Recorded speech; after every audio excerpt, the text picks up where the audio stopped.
The newest addition to the Team Baxter family of crawlers is the Vaterra SlickRock 18th scale crawler.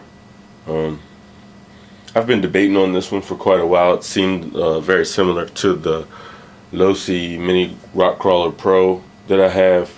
I've been looking over it for a little while, and I've started to see that there are quite a few differences between this and the Losi Mini Crawler. So I decided to get it. I wasn't very impressed by some of the videos I've seen from the Vaterra site. And with the similarities, I thought that it could be much better than what it looked like. But I have yet to get it out and drive it, so I'm going to open the box now and see what's inside, and we'll go from there.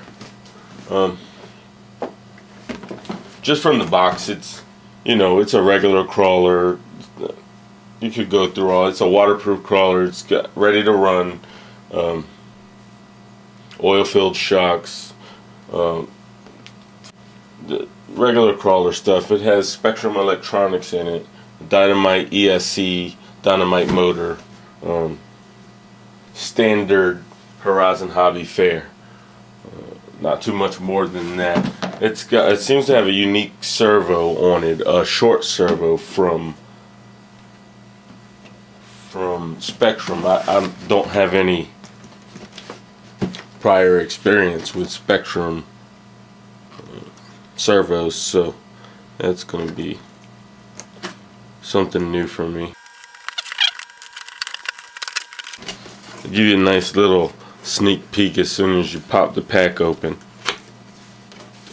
There's the crawler sitting right there, facing you, ready to go. So there it is. I've got it out of the box. It's still clipped on from the bottom, but as you can see, it's pretty small little crawler. Those panels that I thought were white actually aren't white, at least on this model. These are sort of an off gray.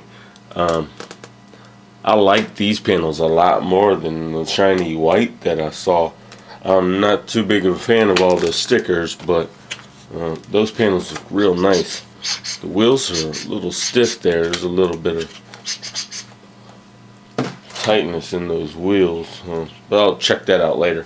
Right now, let me get it out of the packaging.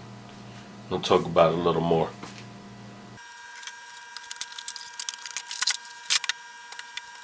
So there it is, out of the box. Looks a whole lot more small now that it's out of the box. Tiny little job. Very light and not as much articulation as I've been led to believe. But let me get that out of the way and get the rest of the stuff out of the box, since this is an unboxing. So there's two more boxes in there and the manual. So I'm gonna pull the throw the manual aside right now and get to the other boxes.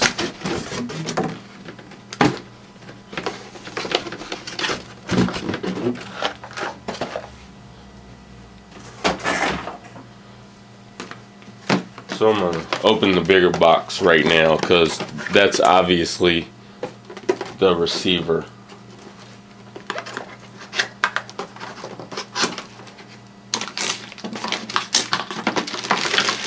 I said receiver, I meant radio, but anyway, here's your Spectrum radio.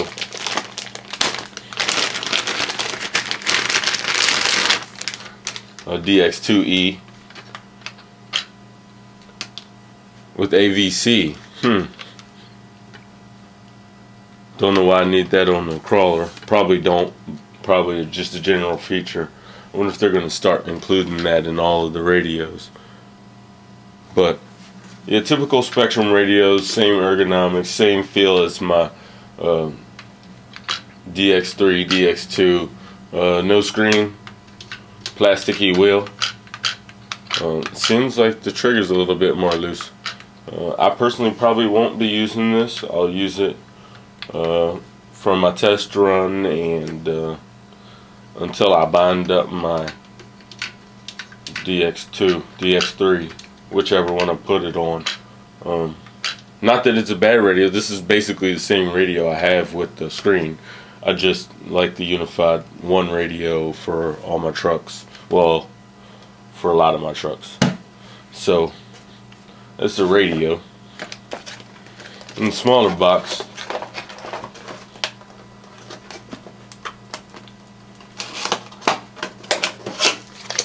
are another set of boxes. Get that out of the way. The charger. This is the same charger that came with the Kalahari. It's the same radio that came with the Kalahari as well.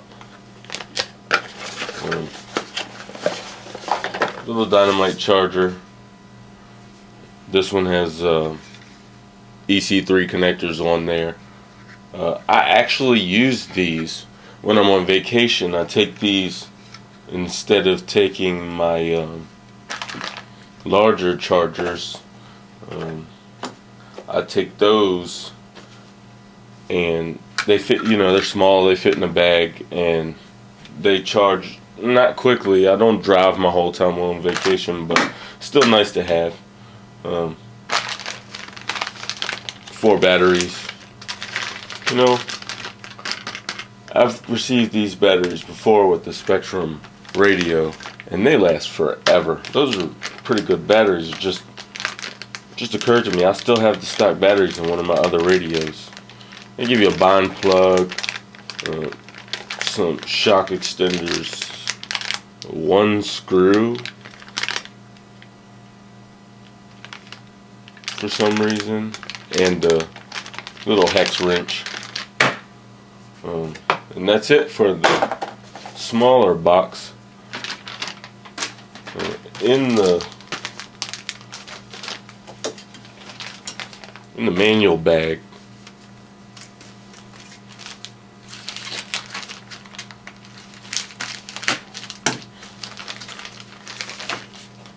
nothing special, no stickers, just your typical instructions. Vaterra, I think, is the only, no, Traxxas does as well, full color manuals.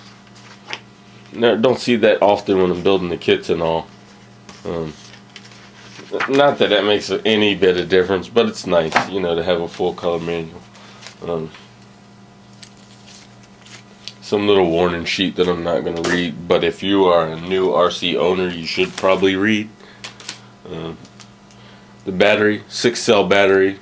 I do not have a LiPo this size. I believe that this exactly fits into the battery compartment, so I may have a little bit of trouble finding a LiPo, or I may have to change my mounting location for the battery, because I definitely want to move up to LiPo at some point.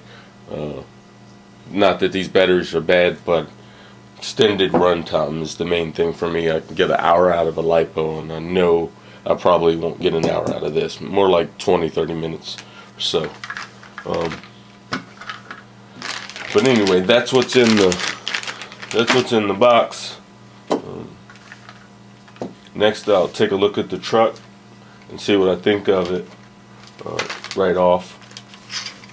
Tiny little Vaterra SlickRock.